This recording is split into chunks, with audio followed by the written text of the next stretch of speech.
Hello बच्चों, कैसे आप लोग? पढ़ाई चल रही है, चलनी चाहिए।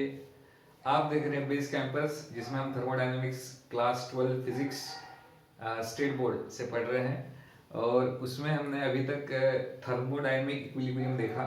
उसके आगे का पोर्शन हम अभी देखेंगे, दैट इज इक्विलिब्रियम रहने के बाद कैसे स्टेट वेरिएबल से इक्वेशन बनता है, एंड उसके अलावा पीवी डायग्राम कैसा रहेगा, दैट विल सी। सो शुरू करते हैं।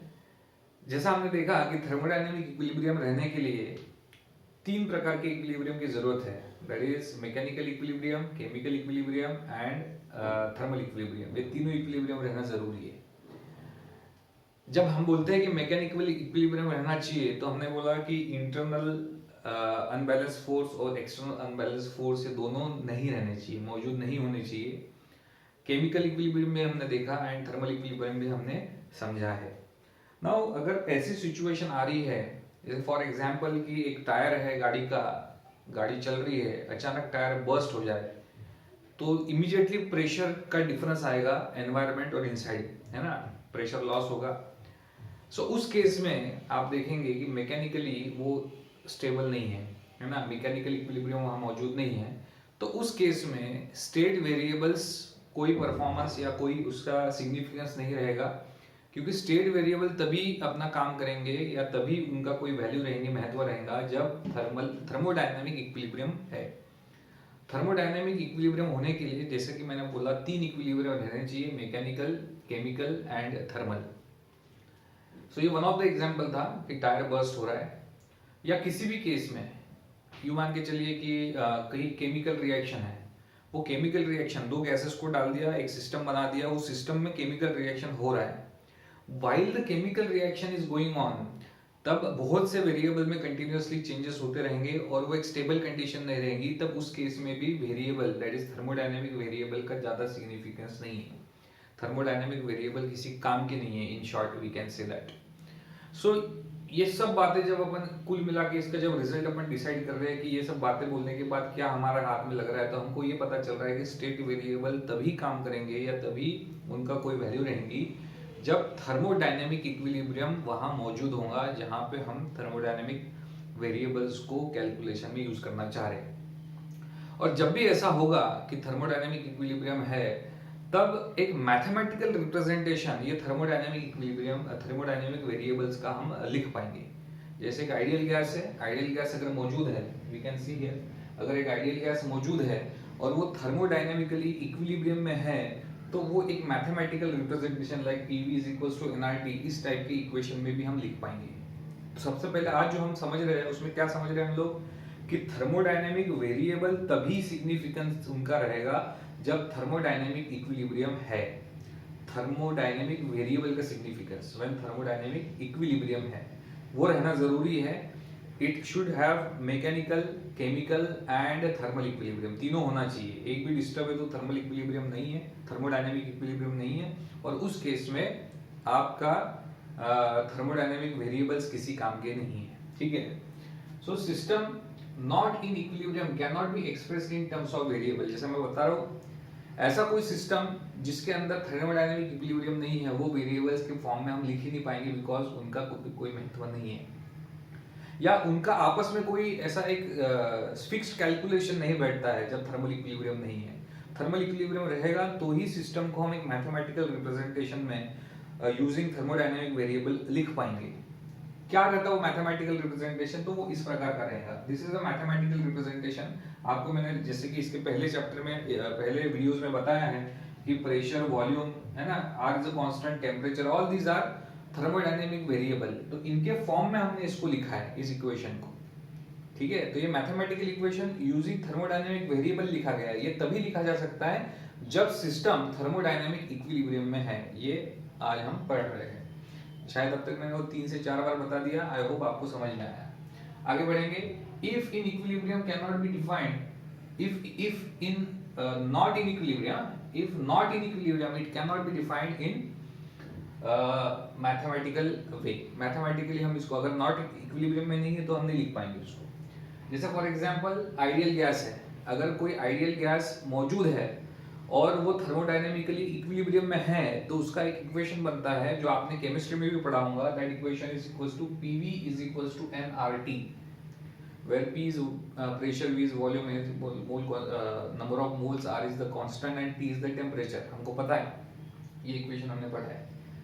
अगर हमारे पास n कांस्टेंट है, R तो वैसे ही कांस्टेंट है ना, गैस कांस्टेंट, n अगर कांस्टेंट है तो हम इस पूरे इक्वेशन को दो, अगर चाहे तो दो वेरिएबल के रूप में हम इसको स्टडी कर पाएंगे, ठीक है। जैसे टू इंडिपेंडेंट रेज है, P एंड V का यूज करके हम स्टडी कर पाएंगे, P एंड T का यूज करके हम स्टडी कर पाएंगे, एंड V एंड T का भी यूज करके हम स्टडी कर पाएंगे। तो दो वेरिएबल एट अ टाइम लेके भी हम इस पूरे इक्वेशन को स्टडी कर पाएंगे अगर n इज अ कांस्टेंट, ठीक है। तो यहाँ पे थ्रू आउट हमको ये समझ में आया कि थर्मोडायनेमिक इक्विलिब्रियम होना चाहिए, तो मैथमेटिकली लिख पाएंगे। अगर मैथमेटिकली लिख पाए, जैसे आइडियल गैस को, तो आइडियल गैस में अगर n कांस्टेंट है, नंबर ऑफ मोल कांस्टेंट है, तो हम किसी भी दो वेरिएबल का यूज करके इस पूरे इक्वेशन को स्टडी कर पाएंगे। तो this is what I wanted to teach you. और इसके बाद हम पढ़ेंगे पीवी डायग्राम। अब पीवी डायग्राम से ही पता चल रहा है, पीवी डायग्राम एक प्रकार का ग्राफ है बेसिकली। इस ग्राफ से हमको पता करना है वेदर द वर्क डन, जो भी वर्क डन हो रहा है ना, वर्क डन क्यों होता है हमको पता है। दो तरीके से वर्क डन होता है, एक तो इंटरनल एनर्जी बढ़ाने के लिए हमने एक्सटर्नल हीट को सप्लाई किया तब वर्क डन होता है, या हम पिस्टन को मूव कर रहे हैं तब वर्क डन होता है, वॉल्यूम में चेंजेस करके होता है। आपको मैंने इसके पहले के वीडियोस में इसको डिटेल में समझा दिया है। इस केस में हमको पीवी डायग्राम समझना है, और पीवी डायग्राम के लिए वर्क डन का फॉर्मूला ये हमने इसके पहले भी डिराइव किया है। इस फॉर्मूले में हमने यहाँ लिखा है कि इंटीग्रेशन करेंगे किसका, पीडीवी का, कहां से कहां तक, इनिशियल वॉल्यूम से फाइनल वॉल्यूम तक। ये बेसिक फॉर्मूला है। अगर ये फॉर्मूला कहां से आया है आपको देखना है तो आपको प्रीवियस वीडियोस देखने पड़ेंगे, लिंक मैं आपको डिस्क्रिप्शन में दे देता हूँ। Since the work done represent by integral, है ना, इंटीग्रल से होता है, तो इंटीग्रल अगर मैथमेटिक्स में आप पढ़ेंगे तो इंटीग्रेशन जो होता है वो बेसिकली एरिया कवर करता है। और इंटीग्रेशन किसका हो रहा है, कहां से कहां तक हो रहा है, तो इनिशियल वॉल्यूम से फाइनल वॉल्यूम तक हो रहा है। तो आप तीनों डायग्राम में देखेंगे तो आपको इनिशियल वॉल्यूम और फाइनल वॉल्यूम दिखेगा। यहाँ पे इनिशियल वॉल्यूम V1 है, फाइनल वॉल्यूम V2 है, यहाँ V1 है, यहाँ V2 है, और V1 राइट साइड में, V2 लेफ्ट साइड में है, ध्यान में इसका रखना है, V1 लेफ्ट में, V2 राइट में, ठीक। So this is the representation. और यहाँ पे ये पता चल रहा है कि वर्क डन यहाँ पे इंटीग्रेशन से आ रहा है, तो ये जो एरिया है basically area under the curve PV also represents the work done. तो ये जो बेसिकली एरिया दे रहा है ना, ये एरिया अपने को क्या दे रहा है, वर्क डन दे रहा है, इट इज वर्क डन, ठीक है। अब ध्यान ये भी रखना है कि P यहाँ पे एक ही value that is a constant, और dV can be positive, it can be negative, it can be zero, ठीक है। अब when dV is positive, dV मतलब वॉल्यूम में चेंज, है ना, वॉल्यूम में चेंज जब पॉजिटिव है, मतलब वॉल्यूम जब भी बड़ा है तो वर्क डन भी पॉजिटिव ही रहेगा। इट विल नॉट बी, मतलब पॉजिटिव या नेगेटिव रहना P पे डिपेंड नहीं है, it will be dependent upon volume. अगर वॉल्यूम बढ़ रहा है तो प्रेशर वर्क डन भी बढ़ेगा, अगर वॉल्यूम कम हो रहा है तो वर्क डन भी कम होगा, ठीक है। सो यहाँ पे तीन ग्राफ है जो हमको स्टडी करने हैं, जो आपकी बुक में भी दिए हैं। वो ग्राफ ऐसे हैं, आप देखेंगे तो जहां इनिशियल वॉल्यूम V1 है तब प्रेशर P1 है, y एक्सिस पे प्रेशर है, x एक्सिस पे वॉल्यूम है। जब वॉल्यूम V1 है तब प्रेशर P1 है, और जब वॉल्यूम V2 है तब प्रेशर P2 है, ठीक है। प्रेशर वॉल्यूम चेंज के साथ कम हुआ है, ये होता है जब पिस्टन आप पीछे खींचेंगे तो आप देख सकते हैं कि वॉल्यूम बढ़ रहा है। प्रेशर आप इसको खींचो पीछे, प्रेशर कम होगा लेकिन वॉल्यूम बढ़ेगा, तो प्रेशर कम हुआ है लेकिन वॉल्यूम बढ़ा है। ऐसे केस में पॉजिटिव वर्क डन हुआ है ना। वर्क डन कैसा है, पॉजिटिव, क्योंकि वॉल्यूम बढ़ा है, जैसा हमने बोला, बिकॉज वॉल्यूम हैज इंक्रीज्ड, है ना। प्रेशर वर्क डन पॉजिटिव है क्योंकि volume has increased. In the second case आप देखेंगे तो ये V1 है और ये V2 है, तो V1 की वैल्यू V2 तक पहुंची है, मतलब ये नेगेटिव एक्स एक्सिस पे चली है, मतलब V1 बड़ा है, V2 छोटा है, प्रेशर के अंदर चेंजेस हुए हैं।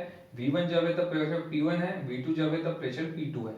मतलब इस केस में जब आप पिस्टन को अंदर पुश करेंगे तो volume of the gas will decrease, तो ये जो वर्क डन है नेगेटिव रहेगा क्योंकि वॉल्यूम डिक्रीज हुआ है। So negative work done since the volume has decreased. In the same way यहाँ पे आप देखेंगे तो ये शेडेड पोर्शन है, इस केस में मैंने शेडेड नहीं बनाया, ये जो शेडेड पोर्शन है ये बेसिकली वर्क डन शो कर रहा है। इस केस में प्रेशर जो है वो कांस्टेंट है, आप देख पाएंगे, लेकिन वॉल्यूम जो है V1 से V2 तक गया है, मतलब वॉल्यूम हैज इंक्रीज्ड, प्रेशर जबकि कांस्टेंट है, तो उस केस में भी पॉजिटिव वर्क डन है क्योंकि प्रेशर इंक्रीज हुआ है। This is all about PV diagram. ये जो बेसिक्स मैंने बताया एंड जो पीवी डायग्राम बताई, इस पे क्वेश्चन बिल्कुल बन सकता है, आपको इसको अच्छे से पढ़ना है, ठीक है। कोई डिफिकल्टी है तो आप मुझे पूछ सकते हैं कमेंट में, टेलीग्राम में। मिलते हैं नेक्स्ट लेक्चर में, तब तक के लिए बाय।